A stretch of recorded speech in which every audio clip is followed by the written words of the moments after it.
Hiroshima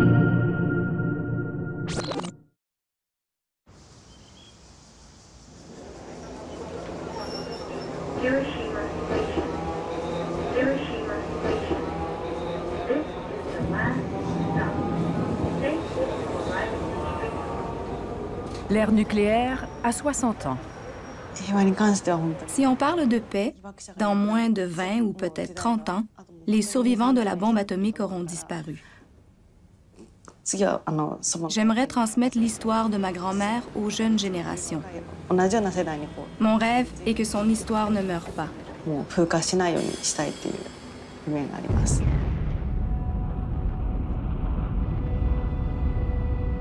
Aujourd'hui, où en est le péril d'une guerre nucléaire? Les armes nucléaires sont devenues la mesure du pouvoir. Comment expliquez-vous que les 5 membres permanents du Conseil de sécurité détiennent des armes nucléaires? Ce sont les pays les plus puissants du monde. Les États-Unis, la Russie, la Grande-Bretagne, la France et la Chine. Donc, l'Inde voit ça et elle veut entrer dans le club nucléaire, puis le Pakistan et Israël. Cela constitue un volcan d'armes nucléaires qui peut faire éruption n'importe quand. On a pu penser que la menace avait disparu. On se trompait. Pendant la guerre froide, on craignait la destruction mutuelle assurée, ce qu'on appelait MAD, entre la Russie et les États-Unis. Cette peur n'existe plus, et on n'est pas hors de danger pour autant. Il y a encore 27 000 ogives nucléaires, dont 12 000 en état de fonctionnement et actives.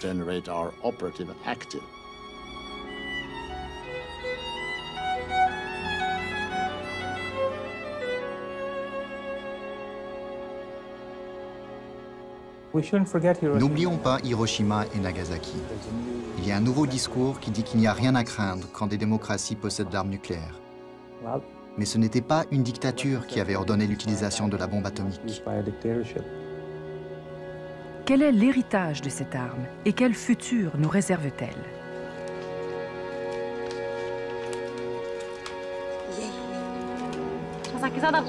Sadako Sasaki avait 2 ans quand elle a été exposée à la bombe. À 12 ans, elle a développé une leucémie terminale.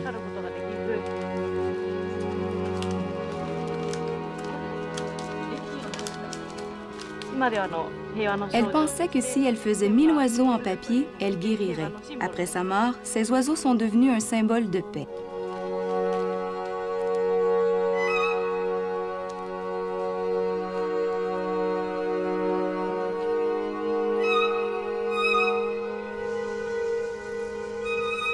La guerre froide est loin, mais l'arme nucléaire domine toujours les stratégies militaires des puissances de l'Ouest.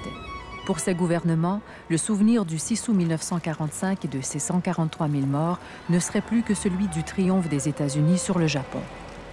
Aujourd'hui, d'Hiroshima aux îles du Pacifique, site des essais nucléaires, les décisions des stratèges américains pèsent lourd sur les héritiers. Maki est ce qu'on appelle une Hibakusha de la 3e génération, soit la petite-fille d'une victime irradiée par la bombe atomique. Dans un monde prisonnier de la menace nucléaire, elle se bat pour que l'arme ne soit plus jamais utilisée. Mais la jeunesse même à Hiroshima ne s'intéresse pas à ce cauchemar vieux de 60 ans, et Maki est confrontée à l'indifférence, voire à l'isolement social. J'évite de parler de mon activisme à mes amis. Ils ne s'intéressent pas à des choses aussi sérieuses. Seuls ceux qui étaient sous le champignon atomique savent ce qui s'est passé. En temps de paix, c'est très difficile de faire comprendre aux jeunes à quel point c'était tragique. Maki est la seule de sa génération à renseigner les visiteurs du musée de la paix d'Hiroshima. Mais renseigner n'est pas assez. Elle voudrait que son message suscite la peur et l'horreur. Les enfants ne savent pas ce qu'est une explosion atomique. Alors j'utilise des mots simples, mais je veux aussi les impressionner, c'est-à-dire avoir un impact.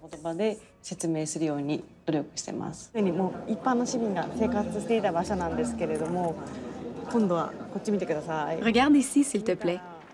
Au-dessus de la boule rouge, tu vois l'avion? C'est dans cet avion qu'il transportait la bombe. Tu sais quelle heure il était?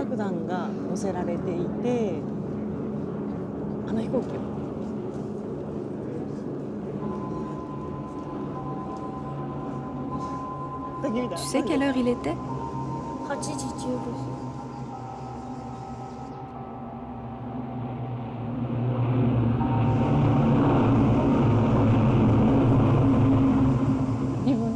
J'étais dans ma maison, devant l'hôtel. Je lisais le journal. Je venais de l'ouvrir. Et j'ai eu le sentiment d'une lumière bleuâtre. Elle venait du jardin.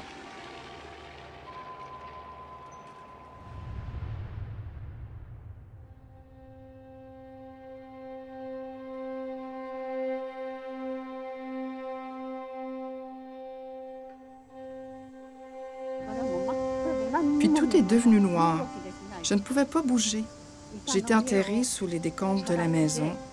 J'ai fini par sortir en marchant sur une planche de bois. J'étais pieds nus. Tout le monde était noir et brûlé. Les kimonos étaient déchirés. Les femmes marchaient nues dans les rues. Elles se couvraient avec leurs mains. Elles avaient honte.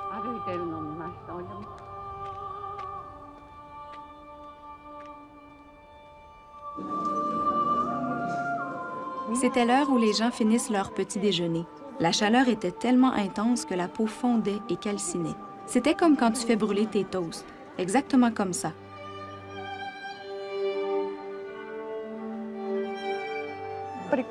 Les cadavres étaient défigurés et nus, mais ils portaient encore leur montre. Et cette montre était la seule chose qui restait pour les identifier. Ma peau a pourri. Elle suintait du pu. Ma tante m'a dit de faire une tisane. J'ai bu de cette tisane-là jusqu'à la fin de l'année. On n'avait pas de médicaments. Il fallait utiliser des remèdes naturels. Il n'y a que des enfants. Ils sont tous pieds nus. Le policier essaie de les aider, mais lui aussi est une victime. Ils n'avaient pas de médicaments, alors ils essayaient différentes choses, comme de l'huile de tempura, pour soulager les gens. C'était l'enfer. C'était l'enfer sur Terre. C'est super d'avoir amené vos enfants ici. Ce n'est pas un endroit très amusant. Merci. Vraiment merci beaucoup. Vous allez voir des boîtes de repas calcinés dans l'autre salle. Regardez-les bien et surtout, prenez votre temps. Se souvenir? C'est trop douloureux. Je ne veux pas me souvenir. L'image de l'effroi et de la douleur que Maki s'efforce de transmettre va à contre-courant des priorités de son pays. Le Japon cherche à réécrire son histoire. Il n'y a pas si longtemps, on avait beaucoup d'images de victimes dans les manuels scolaires. Mais le comité trouve que c'est trop pénible pour les enfants. Alors on finit par oublier ce qui s'est passé.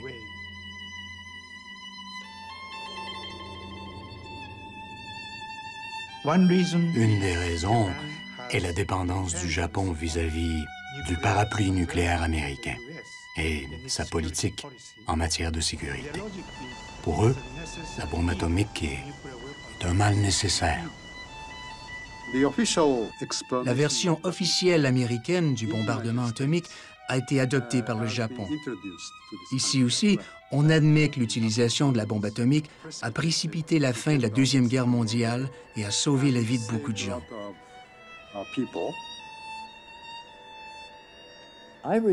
Je me souviens d'Hiroshima comme d'une grande jubilation. J'avais combattu les Japonais pendant 4 ans.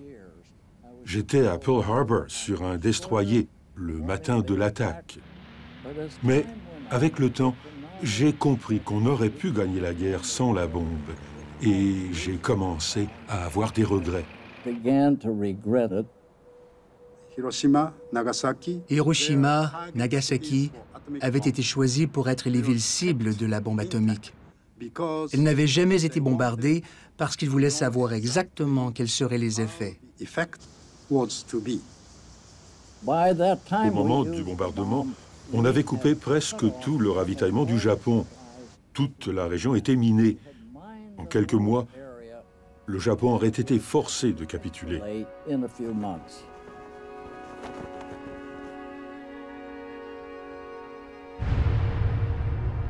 3 jours après Hiroshima, il y aura Nagasaki et ses 75 000 morts.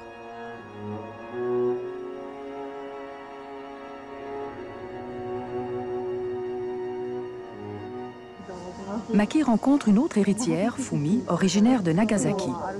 La jeune fille revient de voyage d'études aux États-Unis.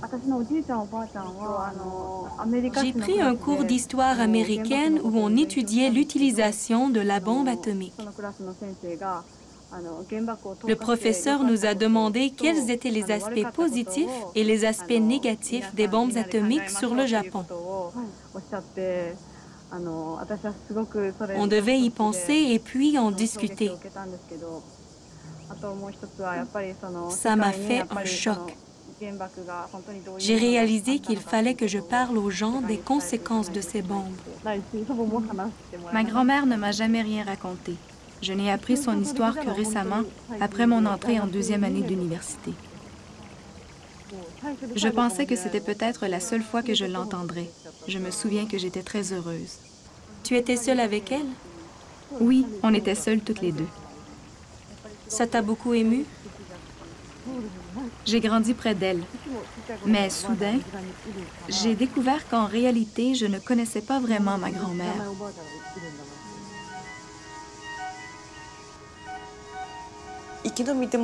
Ma grand-mère s'est toujours sentie coupable. Mais elle n'a jamais exprimé de colère envers les États-Unis.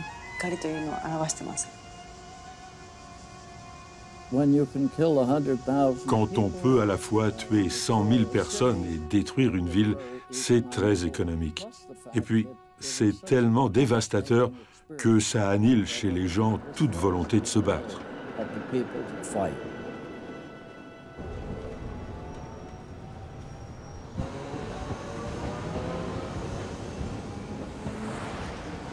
Avant de devenir guide bénévole, j'ai entendu des Hibakusha qui parlaient de leur expérience dans un groupe de rencontres.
その時に私は見たこともない原爆の彼の手に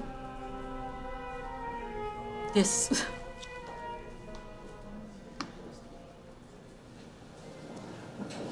私も長男が心臓弁膜症だったんです。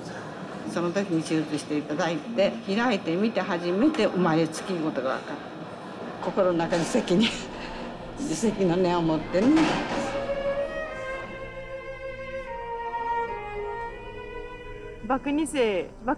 Avant, je n'avais pas peur. Je pensais que les effets de la bombe s'atténueraient avec les générations. Quand les héritiers se posent trop de questions, ils ont la fondation de la recherche sur les effets des radiations. Établi par les scientifiques américains après l'explosion, l'Institut accumule les études statistiques sur les victimes d'Hiroshima et de Nagasaki. Ma grand-tante est une Hibakusha. 2 de ses enfants sont morts du cancer. Est-ce qu'il y a un lien?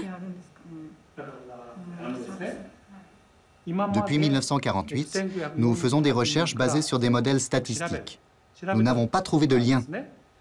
Aussi, nous avons décidé d'étudier l'ADN des Hibakusha. Je suis une Hibakusha de la 3e génération. Jusqu'ici, je n'avais jamais réellement eu peur. Mais j'ai entendu dire que ma génération a plus de problèmes que la 2e.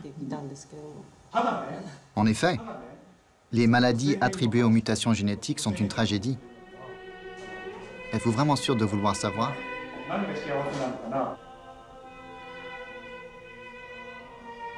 Nous avons de nouvelles informations qu'on ne comprend pas très bien. C'est encore expérimental. Des effets dits de type transgénétique. Ces effets ne seraient pas nécessairement présents chez les enfants des personnes irradiées, mais ils pourraient sauter des générations.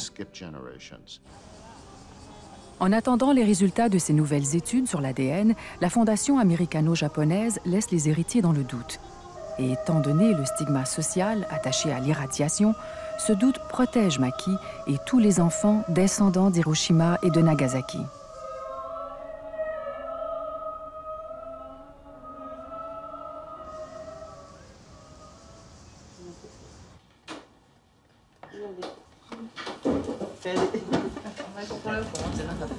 Mon mari n'était pas content que sa fille soit appelée une Hibakusha par les médias. C'est là qu'il m'a avoué que lorsqu'il m'avait demandé en mariage, le fait que je sois une Hibakusha le perturbait. J'étais inquiet pour nos enfants. À l'époque, on pensait que c'était une maladie transmissible et je ne savais pas ce qui pouvait arriver. Et puis je me suis dit, si ça doit arriver, ça arrivera. Mon amour était plus fort que ma peur. Je suis toujours inquiet qu'un jour, les effets de la bombe affectent ma femme et ma fille. Ma belle-mère se sent responsable. C'est elle qui souffre le plus quand on en parle.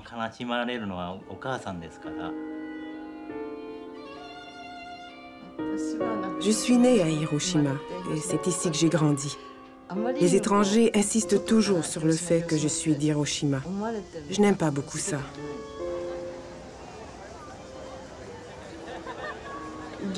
Pas moi. Être née à Hiroshima me pousse à agir.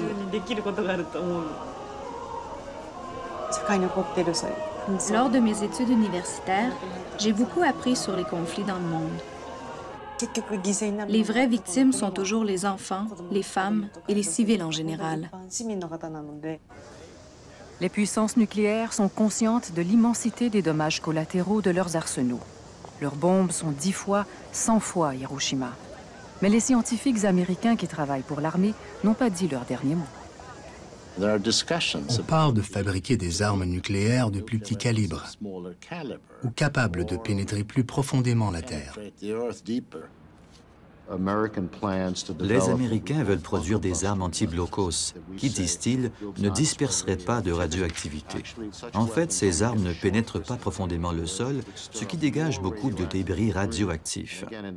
Dans le cas d'Hiroshima, les retombées radioactives étaient limitées parce que c'était une bombe à éclatement aérien. Ce n'est pas pareil quand le sol et les matériaux des bâtiments sont contaminés par la force de l'explosion. On est entré dans le deuxième âge du nucléaire. Un âge où on menace d'utiliser ces armes sur les champs de bataille. Les bombes stratégiques gigantesques sont plus de la dissuasion. Mais si les armes deviennent plus petites, on peut être tenté de s'en servir pour enfumer le Taliban, par exemple. Pendant que les gouvernements planifient leur Armageddon nucléaire, les survivants d'Hiroshima et leurs enfants déposent des lanternes au pied du dôme, icône de la dévastation. Aux pacifistes japonais, il ne reste que la parole, quelques symboles et le souvenir d'avoir été les méchants. Les jeunes Japonais, sauf à Hiroshima et à Nagasaki, pensent qu'il faut oublier la bombe atomique et se tourner vers le futur. On sait que le Japon a mal agi dans beaucoup de pays. Doit-on se taire pour autant? Qu'est-ce que vous en pensez? C'est pour ça qu'on s'est tu jusqu'à maintenant.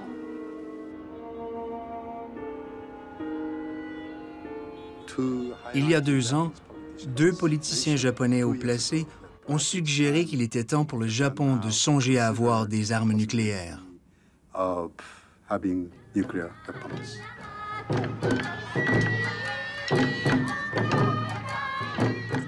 Nous avons une technologie aérospatiale très avancée et beaucoup de plutonium. Une abondance de plutonium. C'est difficile de prévoir la réaction de la population quand le gouvernement choisira le nucléaire militaire. Mais je pense que si la Corée du Sud et la Corée du Nord s'unissent et fabriquent des armes nucléaires, l'opinion publique japonaise fera volte-face.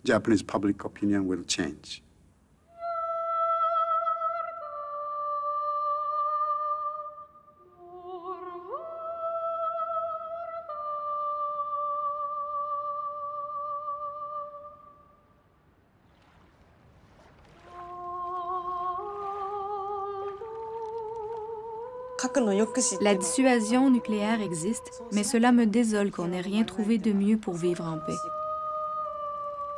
Si le Japon acquiert la bombe, cela signifie que la leçon d'Hiroshima et de Nagasaki a été oubliée. La deuxième partie du 21e siècle sera chinoise. Cette prédiction effraie beaucoup de Japonais et leur fait croire que le pays doit renforcer ses liens avec les États-Unis.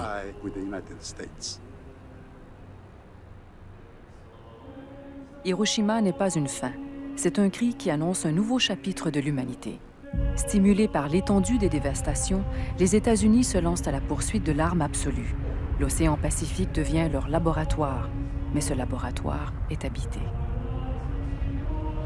Imagine if it was their country and si c'était leur pays et que je larguais une bombe 1,5 fois plus puissante que celle d'Hiroshima, tous les jours, pendant 12 ans.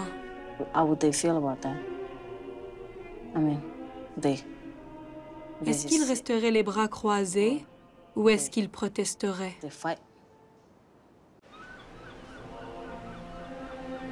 Evelyne vit à Honolulu, où elle poursuit des études. Comme de nombreux habitants des îles Marshall, archipel perdu au milieu du Pacifique, elle a dû s'exiler, forcée par les conséquences des essais nucléaires américains. 50 ans plus tard, son île est toujours contaminée. Les États-Unis refusent de prendre leurs responsabilités. Ils disent « On vous donne ce qui nous arrange ». C'est injuste. Ils leur ont volé leurs îles. Et pour les Marshallais, L'île, c'est la terre où Dieu désire que vous viviez.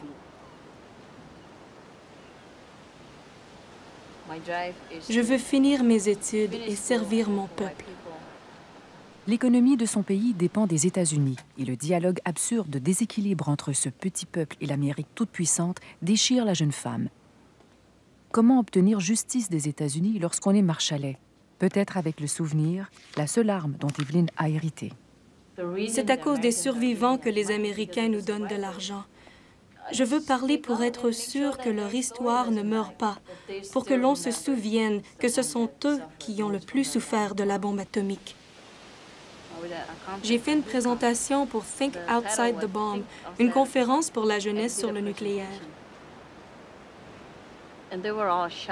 Ils étaient tous étonnés. Quoi? Il y a une bombe aux îles Marshall, et plus puissante que celle d'Hiroshima. Et puis ils m'ont demandé, où sont les îles Marshall?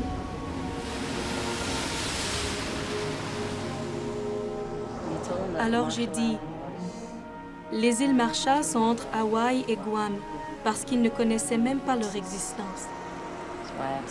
J'ai même dû leur dire qu'il y avait des êtres humains qui y vivaient. Moi, par exemple.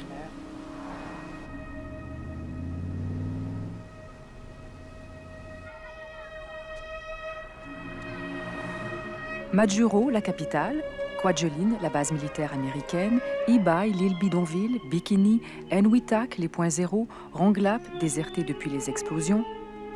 Les îles Marshall s'éparpillent à plus de 4 heures de vol au sud-ouest de Honolulu, soit nulle part vue de l'Amérique du Nord. Bref, un paradis pour effectuer des essais nucléaires.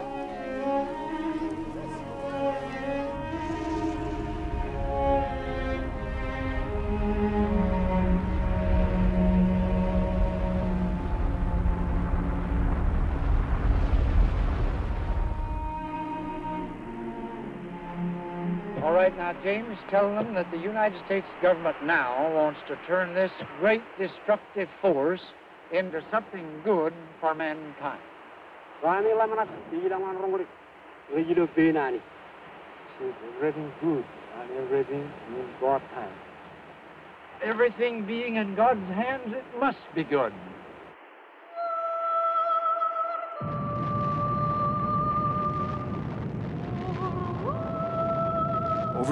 Pendant les 12 ans d'essai, 33 des 67 bombes explosées étaient plus fortes que la bombe la plus puissante des essais au Nevada. 18 étaient des armes mégatoniques, soit des bombes de 1000 kilotonnes, y compris l'essai Bravo de 1954. 15 mégatonnes, une force explosive 1000 fois plus puissante que la bombe d'Hiroshima. Tout le monde a entendu parler d'Hiroshima, mais pas des îles Marshall. Ça me met en colère. Quelle est ton île d'origine? Rongelap. Rongelap? C'est ça. 1er mars 1954, le soleil se lève à l'ouest. Mais cette étoile est une bombe thermonucléaire. Bravo irradie le ciel alors que le vent souffle en direction de l'atoll de Rongelap. Vous connaissez ma mère? Je crois que oui. Lijon. C'était le jour de ses 8 ans. Tout le monde dormait.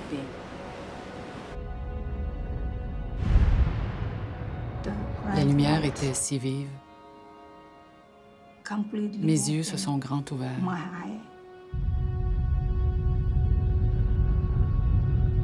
Après, la lumière est tombée du ciel et on a pu voir la chose descendre, grosse et ronde, comme un soleil, la même couleur.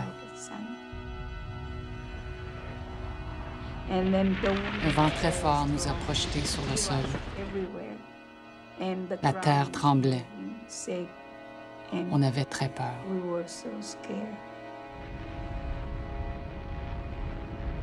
On pensait qu'ils voulaient tous nous tuer. On s'est cachés pendant des heures. Quand on est revenu, il y avait une poudre blanche sur la nourriture. Mais on l'a mangée parce que Personne ne nous a dit de ne pas le faire.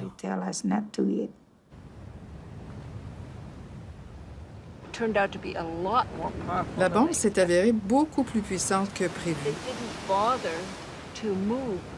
Ils n'ont même pas pris la peine de déplacer les ronds à paix. La logistique était trop compliquée. Il fallait la permission du département de l'Intérieur et, franchement, c'était cher.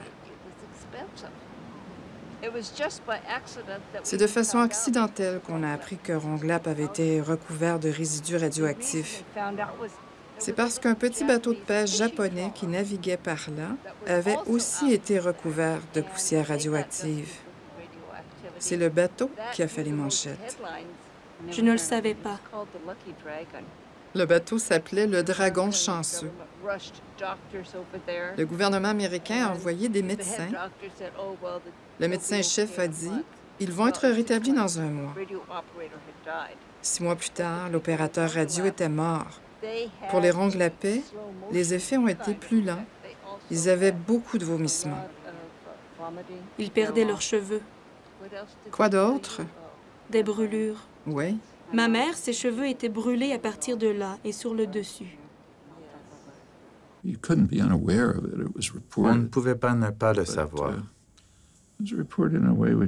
Les médias en parlaient, mais je me souviens d'une façon assez détachée. C'était présenté comme de l'autodéfense. On savait que les populations étaient exposées aux radiations, que certaines îles avaient été pratiquement volatilisées. Mais c'est comme ça qu'on traite les aborigènes. C'est si normal pour les Occidentaux que personne ne sourcille.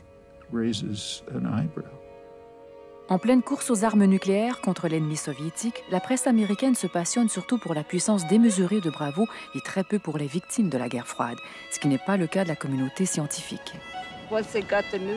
Dès qu'ils ont su la nouvelle, ils ont envoyé une équipe de médecins pour examiner les ronds à paix.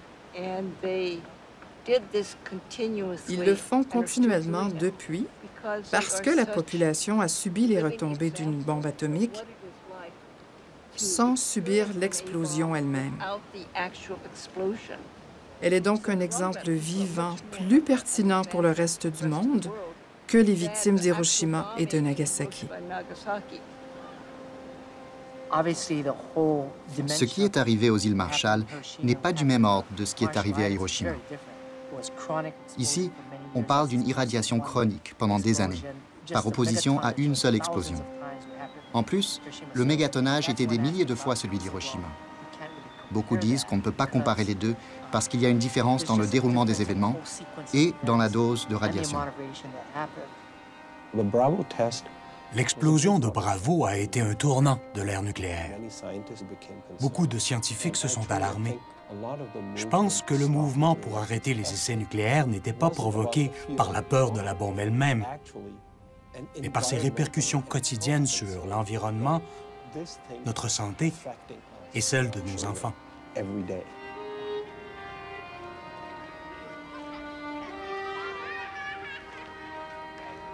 Les femmes se sont mises à accoucher de bébés monstrueux. Et il y a eu tellement de fausses couches. Et des fœtus comme des grappes de raisin. Ma mère a fait 7 fausses couches. Et elle a eu un bébé qui ressemblait à du raisin. Ça me rend triste parce que... Est-ce que j'ai eu une petite sœur qui n'était même pas un être humain? En décembre 2005, les Marshallais présentèrent au gouvernement américain des photographies de nouveau-nés mal formés. Ils n'avaient pas d'oreilles, des cheveux gris et ne vécurent que quelques semaines. Les bébés anormaux qui sont nés récemment et dont vous avez vu les photos, je ne sais pas si on peut attribuer ces naissances à l'irradiation, mais personne n'enquête. Sont-elles radiogéniques en général ou y a-t-il une autre cause? On n'aura peut-être jamais la réponse. Je participe à un programme du département de l'énergie qui fait partie du gouvernement des États-Unis. Ce programme médical suit les maladies liées à l'irradiation chez les habitants de Rongelap et d'Utrecht. J'ai une question. Oui, s'il vous plaît. Sur les malformations. Oui, les malformations? Vous êtes médecin. Est-ce que vous pouvez me dire si elles sont causées par les radiations? Vous avez entendu parler des naissances. Je ne sais pas si vous connaissez le rapport Bear 7. Le rapport Bear 7 indique clairement qu'il y a des mutations génétiques qui changent biologiquement par l'irradiation. C'est démontré chez les plantes, les souris et les bactéries. Donc, logiquement, il y aurait des éléments génétiques qui seraient transmis par une dose suffisante de radiation. Le rapport ne dit pas quelle dose, mais vous, en tant que femme, est-ce que cela affecterait vos enfants? D'après le rapport Bear 7, je ne sais pas. On n'a jamais prouvé que oui, mais on n'a jamais prouvé le contraire. 90% des femmes de Rongelap ont fait des fausses couches. Et beaucoup de femmes ont eu des bébés bizarres, des bébés méduses. Pourquoi 90%? Pourquoi? Je n'ai jamais entendu que c'était à cause des radiations. Quand ils disent aux survivants que leurs enfants ne subissent pas de dommages génétiques, que les radiations n'ont pas d'impact sur la deuxième, la troisième, la quatrième génération,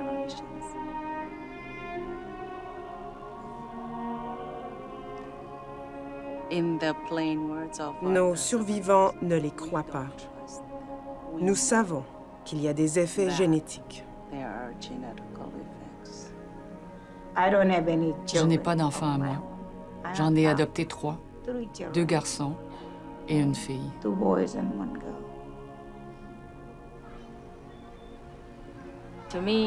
C'est ma mère. Ce n'est pas ma mère par le sang, mais c'est grâce à elle que je suis ce que je suis. Je veux être quelqu'un. Je veux servir les miens parce que je sais qu'elle a eu une vie difficile. Dès qu'elle le peut, Evelyn rend visite à sa mère qui vit sur l'île de Majuro. Elle a abandonné l'espoir de retourner vivre sur sa terre d'origine, Rongelap. Les essais atmosphériques ont diffusé de la radioactivité dans le monde entier, surtout dans l'hémisphère nord. Pas seulement près des sites des essais, mais partout dans le monde. Et nous subissons encore les effets radioactifs à long terme des retombées. Nous avons du strontium-90 dans le sol, du césium-137, du plutonium, et dans l'air, nous avons du carbone-14. Cela passe dans les aliments, et chaque fois qu'on mange, on absorbe un peu de l'héritage des essais atmosphériques. D'après l'Institut national du cancer, les essais nucléaires des États-Unis, de l'Union soviétique et des autres pays du monde qui ont effectué des essais avaient entraîné ou allaient entraîner en l'an 2000 la mort prématurée d'environ 400 000 personnes de cancer.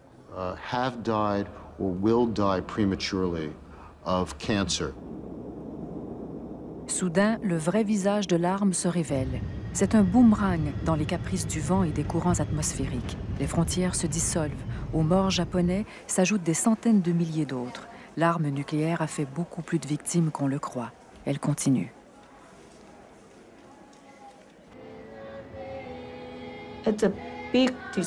C'est un désastre pour nous dans les îles Marshall, parce qu'on ne peut pas être à l'abri des radiations. Nos terres sont contaminées. Aujourd'hui, il y a beaucoup de cancers ici, surtout chez les femmes.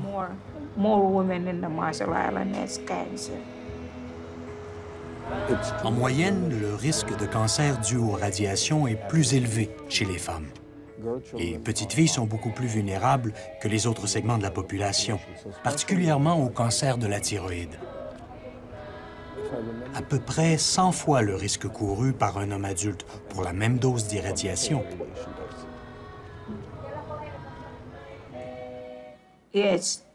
Ablation de la thyroïde en 81 à Cleveland. Une fois, elle est allée à Kwajalein pour une opération du sein. Elle m'avait dit qu'elle y allait pour un examen. Quand elle est revenue, il a fallu que je crie pour savoir ce qu'il s'était passé. Et elle m'a dit qu'elle avait une bosse dans un sein et qu'on la lui avait enlevée.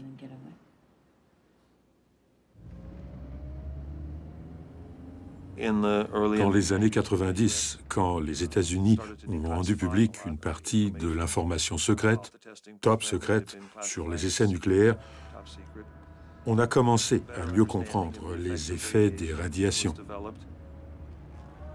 Les documents classés font partie de la culture de toutes les armées du monde, surtout quand leurs actions peuvent provoquer des poursuites judiciaires contre leur gouvernement et des millions de dollars de compensation. Okay, sure.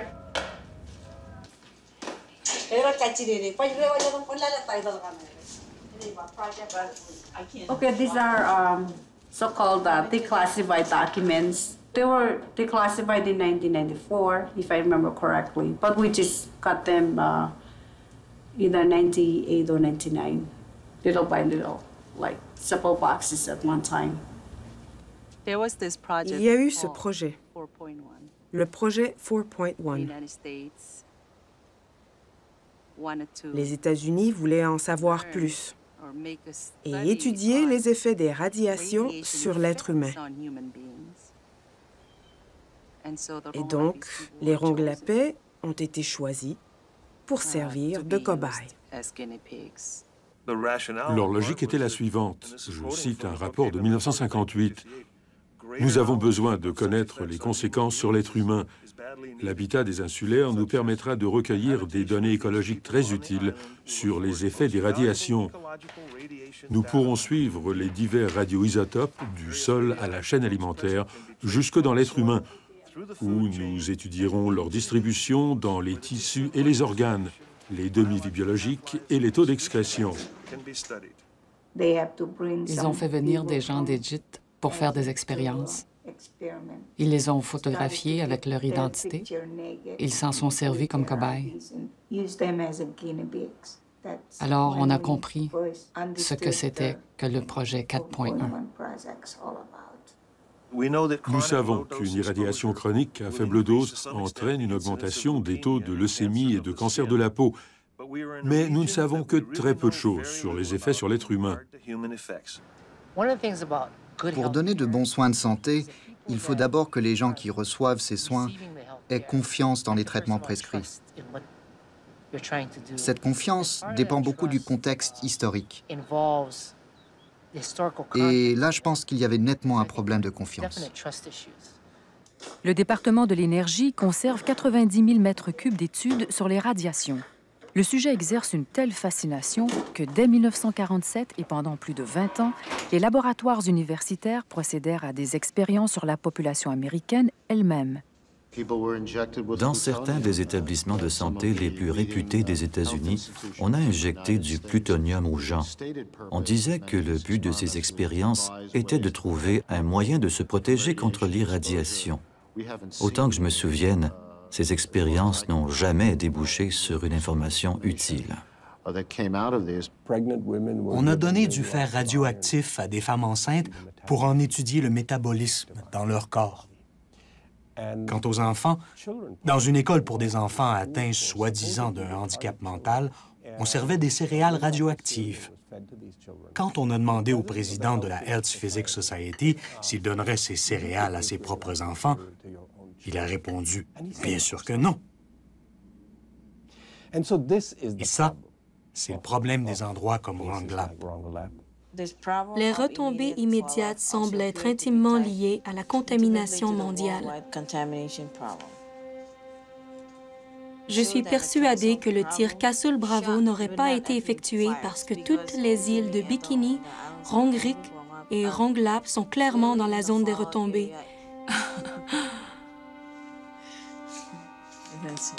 Et ils ont quand même tiré parce que...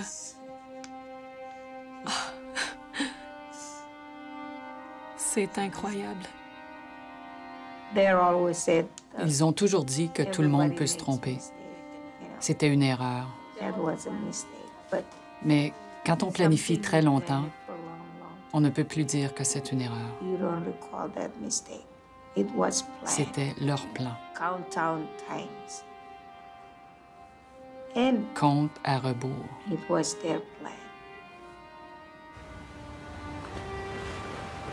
Peut-être qu'ils pensaient que les gens des îles Marshall étaient des singes ou des monstres.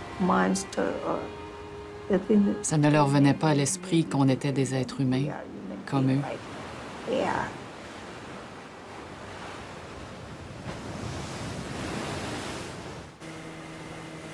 Aujourd'hui, engagé dans des pourparlers avec le gouvernement américain, le peuple de Rongelap espère toujours que justice leur sera rendue.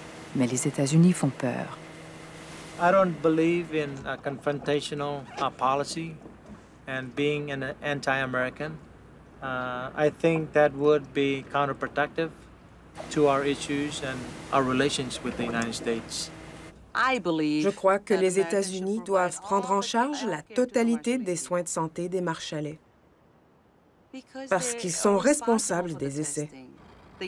Ils ont contaminé nos îles.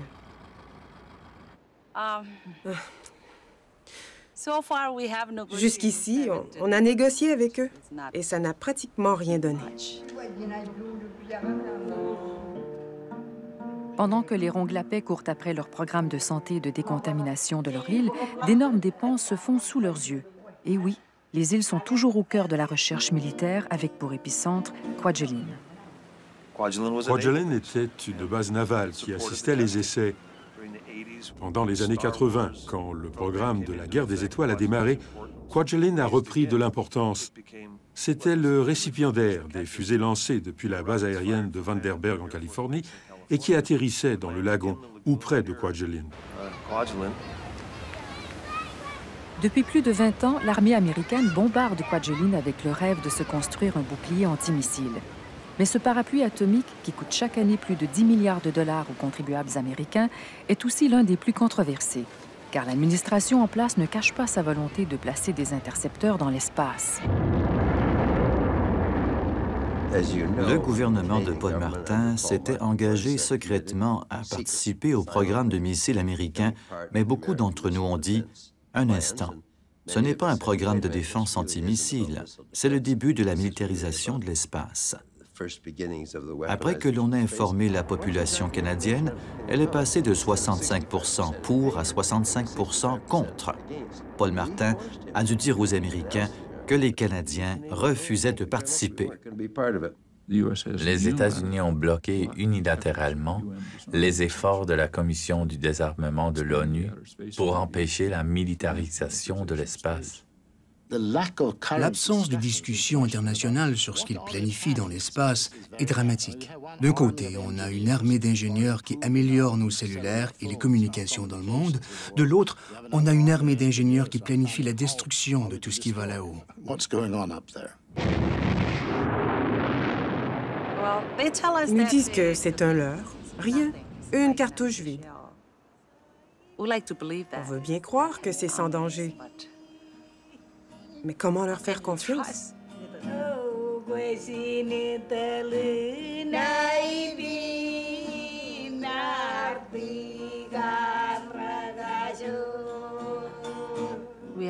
Nous devons raconter notre histoire parce que nous sommes le produit des armes nucléaires. Nous voulons dire au monde que c'est ça, les conséquences.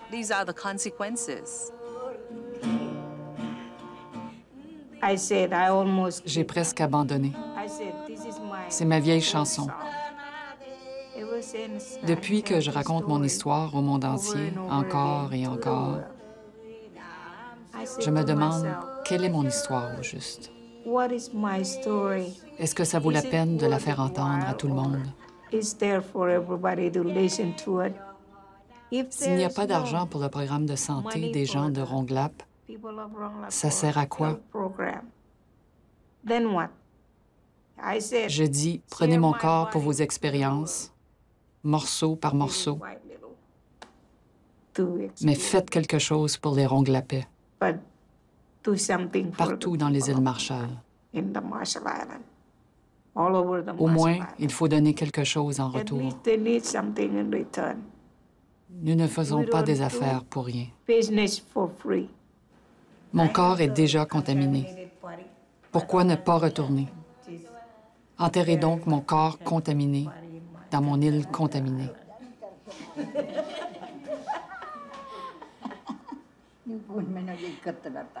Elle veut vraiment retourner.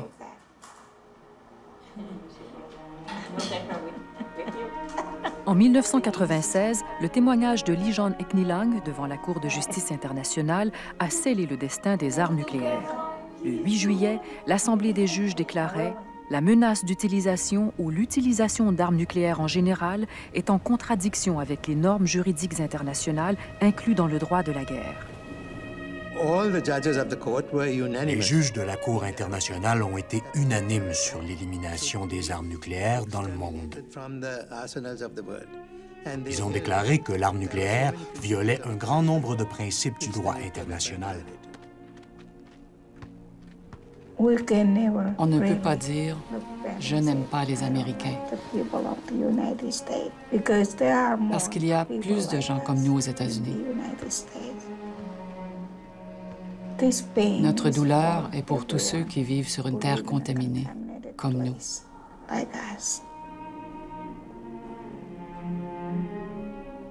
C'est mon combat. Qui d'autre va se battre pour elle? Pour les survivants, seulement leurs enfants.